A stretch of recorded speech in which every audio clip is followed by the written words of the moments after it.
Hello Year 4! I am so excited today because you're using chalk pastels to add colour to your portraits. You see that I've got my drawing here and my little photo there on the left hand side.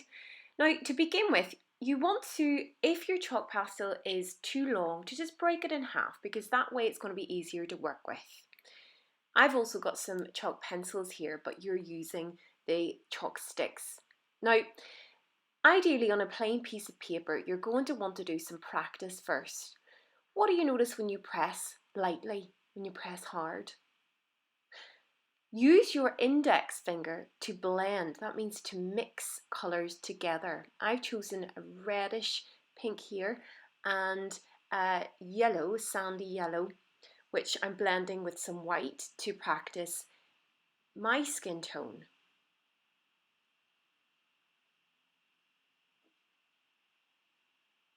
Little bits at a time until you're happy with the result. Now that's dry blending. Another technique is wet blending using a little bit of water and a paintbrush, some tissue paper for blotting if you need it. So I layer my colours as I did before.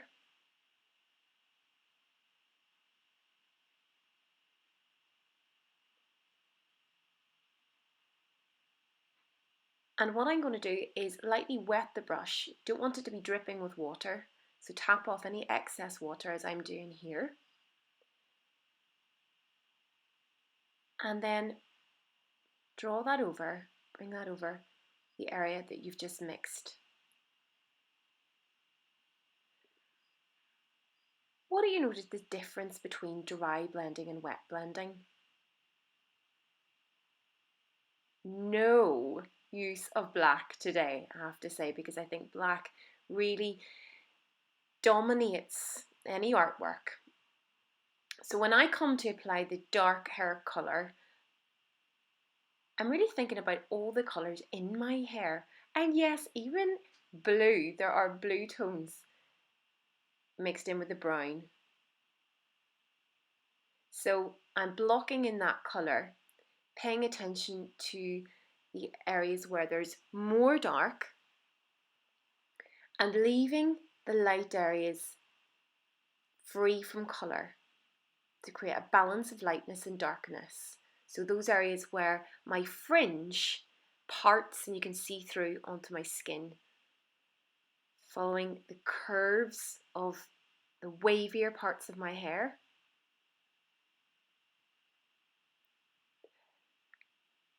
Some dry blending using my index finger. Not blending in those areas that I want to remain light. Top tip, darker than you dare and lighter than you like. That will allow you to achieve contrast. Now some wet blending.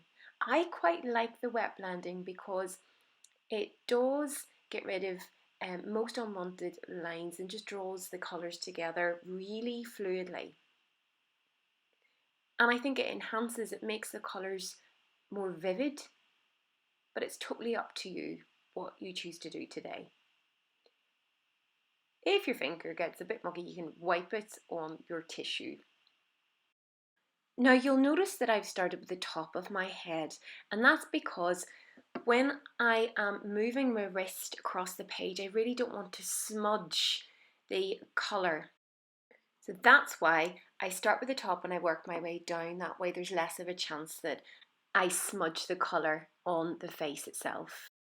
On the face, I begin with the eyes as the key feature, and if you look really, really carefully at your photographs, you'll notice that there's so many colours within the eye itself, within the pupil itself, and it's really important that those areas that you see are light, you try to leave them free from colour.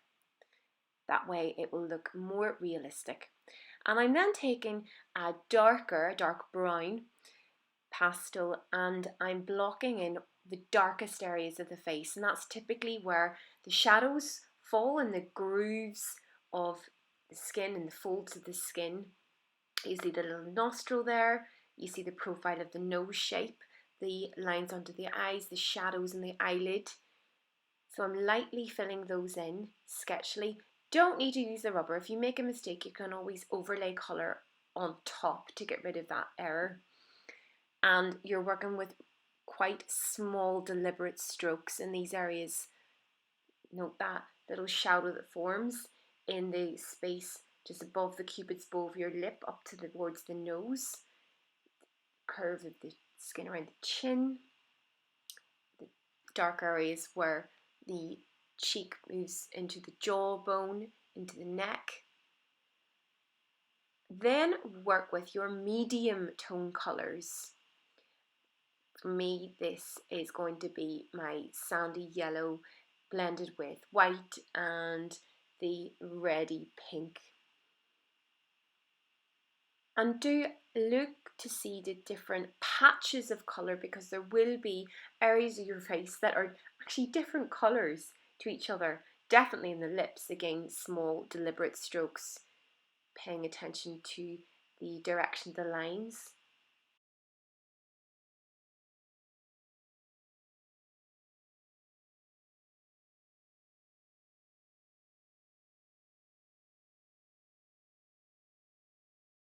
Building up the shadow there.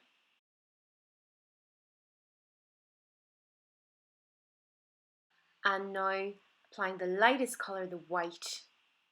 Remember, darker than you dare and lighter than you like. Typically the skin on the cheekbones and under the brow bone, that's the lightest area of skin, regardless of your skin colour, because that's where most light hits. And I'm now wet blending.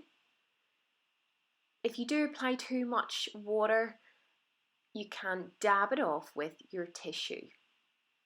Down into the neck, following the curves of the lines I can see.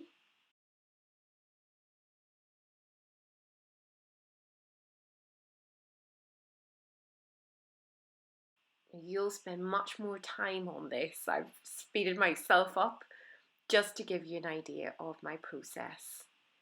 Then touching up, I think there's a few other areas that I can make darker to accentuate this 3D form of my face.